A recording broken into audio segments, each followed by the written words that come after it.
Coach Joy Ann. Maraming salamat po sa UWin. Hindi ko ine-expect na mananalo ako.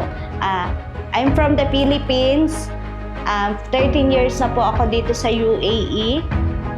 Dumaan po ako sa isang mini store para po itry yung UWin. Nakita ko po siya sa Instagram. And then I'll try to play the UWin. And then suddenly, I'm so happy because I did not expect. And malaking help para sa pamilya ko and sa mga anak ko. Kabayan, itry nyo na pong tumaya sa UWin. Malay nyo, kayo naman po ang makaranas ng 30K.